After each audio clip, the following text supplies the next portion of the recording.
Myself, Dr. Swati Sharma. I am Associate Professor in Botany in Government College. आज का हमारा विषय है सेल वॉल। सेल वॉल को सबसे पहले रॉबर्ट हुक ने ऑब्ज़र्व किया था और उन्होंने उसका नाम सिंपली उसे वॉल नाम दिया था। उसके बाद में कार्ल रुडोल्फी और JHF लिंक ने ये बताया कि हर सेल में अपनी एक सेल वॉल पाई जाती है। सेल वॉल का जो स्ट्रक्चर होता है वो सभी सेल में सेल मेम्ब्रेन के बाहर स्थित होती है। जो सेल वॉल होती है वो सेल मेम्ब्रेन के बाहर स्थित होती है। ये रिजिड होती है, टफ होती है in comparison to cell membrane. Cell membrane thin delicate structure होता है, लेकिन जो सेल वॉल होती है वो रिजिड होती है, टफ होती है।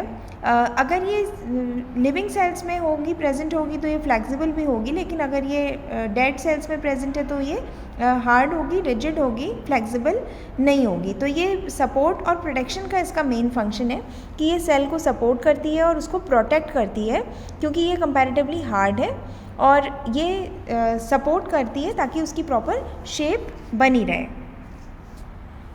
इसकी जो प्रॉपर्टीज़ हैं वो भी दो इम्पॉर्टेंट प्रॉपर्टीज़ हैं, रिजिडिटी एंड परमिएबिलिटी।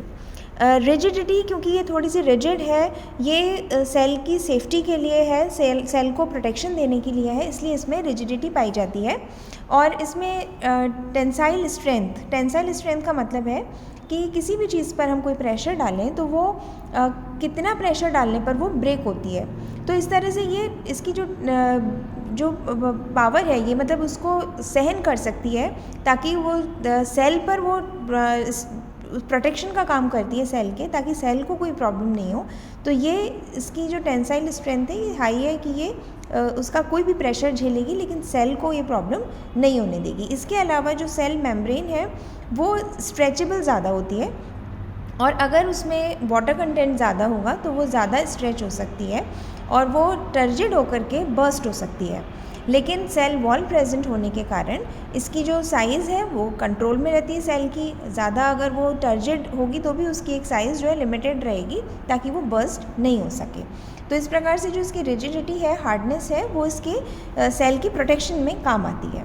इसके अलावा परमिएबिलिटी, ये परमिएबल भी होती है सेल वॉल में पोर्स पाए जाते हैं, प्लाज्मोडेस्माटा पाए जाते हैं, तो उससे एक सेल से दूसरे सेल तक मटेरियल भी ट्रांसफ़र होता है। और ये परमिएबल है सब्सटेंसेस एक सेल से दूसरे सेल में पास करने के लिए। सेल वॉल की जो लेयर्स होती हैं ये मेनली 3 लेयर्स के मिलके बनी होती है, primary cell wall, secondary cell wall और मिडिल लैमेला। जो प्राइमरी सेल वॉल होती है वो कंपैरेटिवली थिन, फ्लेक्सिबल और एक्सटेंसिबल, यानी फैल सकती है वो। तो प्राइमरी सेल वॉल जो होती है वो थिन होती है, फ्लेक्सिबल होती है, और जनरली ये लिविंग सेल्स में प्रेजेंट होती है। इसमें सेकेंडरी थिकनिंग जब तक नहीं होती तब तक, जब तक कि इसकी सेल की साइज़ भी इंक्रीज़ हो सकती है। तो प्राइमरी सेल वॉल जो होती है वो फ्लेक्सिबल है और एक्सटेंड हो सकती है cell. Primary cell wall cellulose, hemicellulose और पैक्टिन की बनी होती है। इट इज़ परमिएबल, इसमें सब्सटेंसेस एक सेल से दूसरी सेल तक पास भी हो सकते हैं। सेकेंडरी सेल वॉल थिक होती है। सेकेंडरी सेल वॉल बाद में डेवलप होती है और थिकनिंग के बाद डेवलप होती है, और ये प्राइमरी सेल वॉल के अंदर प्रेजेंट होती है। और ये लिग्निन की मेनली बनी होती है, और लिग्निन क्या है, मेनली स्ट्रेंथ के लिए है। तो वो जो स्ट्रेंथ प्रोवाइड कराने का काम करता है, तो ये थिक होगी, हार्ड होगी, सेलुलोज फाइबर्स और लिग्निन की बनी होती है। और जनरली ये वुड में, जाइलम में जैसे सेकेंडरी सेल वॉल पाई जाएगी, सेकेंडरी थिकनिंग पाई जाएगी, तो वो उसको स्ट्रेंथ प्रोवाइड कराती है सेल्स को। और ये बाद में इसके प्राइमरी सेल वॉल डेवलप होने के बाद में डेवलप होती है। तो मैच्योर सेल में, कई बार डेड सेल में भी प्रेजेंट होगी, जो यंग सेल होगी उसमें ये नहीं पाई जाएगी। और थर्ड लेयर है मिडिल लैमेला। मिडिल लैमेला जो है वो आउटर मोस्ट लेयर है, और ये दो सेल्स के बीच में, दो एडजेसेंट सेल्स जो एक दूसरे के नज़दीक सेल्स हैं, उनके बीच में ये पाई जाती है। इसमें ये पैक्टिन की बनी होती है मेनली, और ये स्टेबिलिटी देने का काम करती है। इसमें ये प्लाज्मोडेस्माटा बनते हैं, और ये मेनली कैल्शियम और मैग्नीशियम पैक्टिड्स की बनी होती है। जैसा कि आप चित्र में देख रहे हो, प्राइमरी वॉल है, प्राइमरी वॉल के अंदर सेकेंडरी वॉल है जिसमें कि कई लेयर्स पाई जाती हैं, और उसके भी बाहर होती है मिडिल लैमेला, जो कि दो सेल्स के बीच में प्रेजेंट होती है।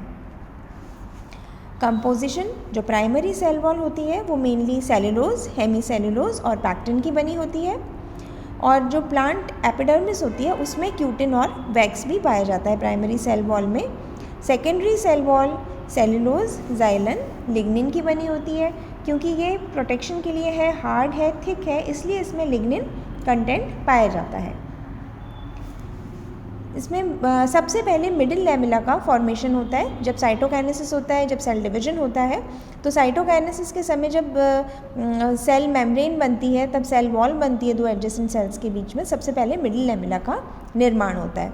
उसके पश्चात प्राइमरी सेल वॉल का निर्माण होता है। ये मेनली सेलुलोज फाइबर्स की बनी होती है। प्लाज्मा मेम्ब्रेन के जस्ट बाहर ये डेवलप होती है। माइक्रोफाइब्रिल्स पाए जाते हैं सेल वॉल में। सेकेंडरी सेल वॉल ये प्लाज्मा मेम्ब्रेन और प्राइमरी सेल वॉल के बीच में डेवलप होती है। फिर इसमें प्लाज्मोडेस्मेटा भी पाए जाते हैं। प्लाज्मोडेस्मेटा जो होते हैं वो स्पोर्स हैं जो कि एक एडजेसेंट सेल्स के बीच में एक तरह का पैसेज है, रास्ता है, ताकि उसमें साइटोप्लाज्म का मूवमेंट हो सके और वो दोनों के प्रोटोप्लास्ट को कनेक्ट कर सके।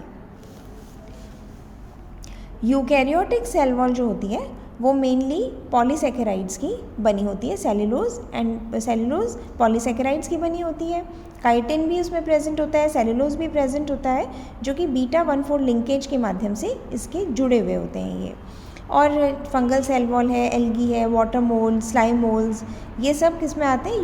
यूकैरियोटिक सेल वॉल के एग्जाम्पल्स हैं, यूकैरियोटिक सेल्स के एग्जाम्पल्स हैं। जो इनमें वॉल पाई जाती है वो यूकैरियोटिक सेल वॉल कहलाती है। फंगल सेल वॉल जो होती है वो पॉलीसेकेराइड्स और काइटिन की बनी होती है।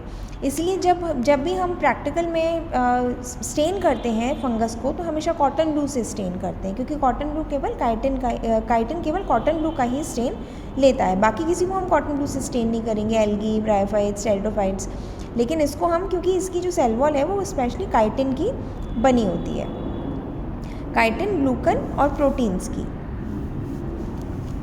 एल्गल सेल वॉल सेलुलोज या ग्लाइकोप्रोटीन्स की बनी होती है। Water molds cellulose and glucans, slime molds cellulose की बनी होती है cell wall. Prokaryotic cell wall जो होती है उसका मेजर कंपोनेंट पेप्टिडोग्लाइकन्स होता है। पेप्टिडोग्लाइकन्स की बनी होती है। और जो बैक्टीरियल सेल वॉल है वो दो तरीके के बैक्टीरिया होते हैं, gram negative bacteria, gram positive bacteria, जो कि इनका डिफरेंस सेल वॉल के बेसिस पर ही होता है। ग्राम नेगेटिव बैक्टीरिया की सेल वॉल थिन होती है, ग्राम पॉजिटिव बैक्टीरिया की सेल वॉल थिक होती है। इस प्रकार से जो प्रोकैरियोट्स हैं उनमें भी और इसमें यूकैरियोट्स में भी ये पाए जाते हैं, लेकिन सेल वॉल केवल प्लांट्स में ही पाई जाती है। एनिमल्स में सेल वॉल एब्सेंट होती है। आज का सेल वॉल का टॉपिक हम यहीं तक पढ़ेंगे। नेक्स्ट क्लास में फिर हम इसे कंटिन्यू करेंगे। Thank you.